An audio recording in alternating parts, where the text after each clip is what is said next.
Bonjour. Dans le cadre de la fin de la comptabilité intégrée dans Cléos, les options, hein, on a trois possibilités. Se limiter à la facturation dans Cléos, exporter les données vers Expertem ou faire un lien avec Exact Online avec synchronisation. Dans ce cadre, on va vous montrer maintenant comment se fait la limitation à la facturation dans Cléos. Voilà. Qu'est-ce qu'on pourrait encore faire dans Cléos? En tout cas, la création des factures des ventes, les notes de provision, les notes de crédit, les notes de crédit d'annulation, introduire les paiements d'une facture, encoder les débours et ou frais, et encoder les mouvements tiers dans un dossier. Donc, en fait, ce qui est très important, c'est que la facturation ne change pas du tout, elle reste comme toujours, hein. C'est juste que la façon comment on va introduire un paiement à une facture ou comment on va encoder les débours et les frais ou les mouvements tiers dans un dossier, ce sera un peu différent du passé. À part ça, il y aura des nouvelles fonctions de facturation avancées dans les abonnements pro, comme la facturation en lot, facturation pour un client, mais ça, c'est des choses qu'on va montrer plus tard. Mais je crois qu'il est plus facile d'aller regarder donc comment ça se fera pour lier des paiements ou peut-être des mouvements tiers. Et on va s'amuser un peu parce qu'on va déjà regarder comment ça se présentera dans Cleos Web. Mais commençons par le Cleos que vous connaissez tous déjà, hein. Voilà, je suis ici dans ma base de données. Donc, c'est ma propre base de données avec tous les clients, c'est simplement inventé, hein. On va regarder, je suis dans la facturation du dossier et dans la facturation du dossier, j'ai ici une facture qui doit encore être payée et imaginez-vous que je vais recevoir un paiement. Eh bien, j'aurai dans le futur ici paiement. Je peux cliquer sur nouveau paiement et quand j'ai fait nouveau paiement, il y a une fenêtre ici qui va me dire, ah voilà, ça c'est pour ce client-ci, c'est dans ce dossier-ci parce qu'on se trouve dans le dossier. La date du paiement, je peux encore le changer, non, c'était le 30 du 6 22, hein, et je vais ajouter, par exemple, un paiement, disons que c'est un paiement partiel, voilà, je mets simplement que c'est un paiement partiel de 100 euros, et voilà, paiement partiel 2. Voilà.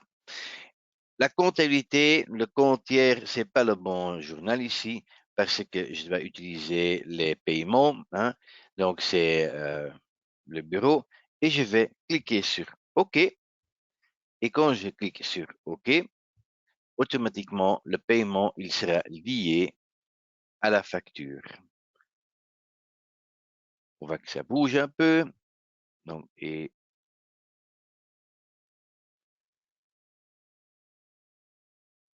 je regarde ici. Et maintenant, vous voyez que il y a 300 qui est lié, tandis qu'avant, il y avait 200 qui étaient liés. Donc, j'ai lié un paiement. De la même façon, on pourra faire des ajustements, même dans la liste de la facturation ici en haut. Et on va voir la liste dans un instant. J'aurai le même bouton paiement en haut.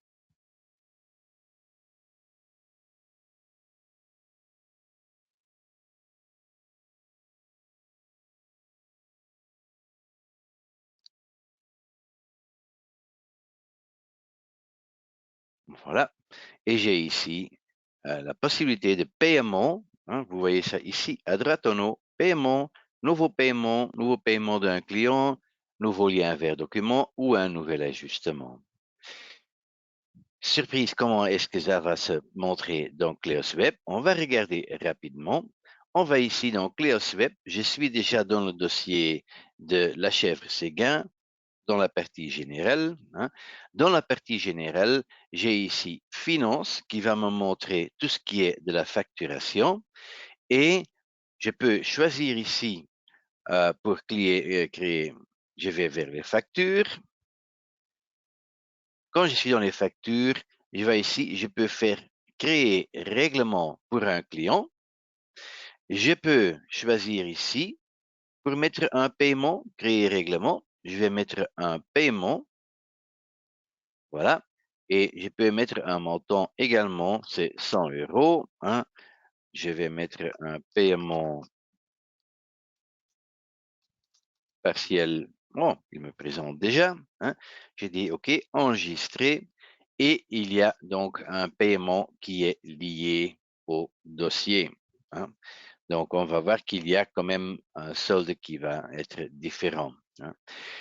La deuxième possibilité, hein, on va ici cliquer sur éléments de facturation.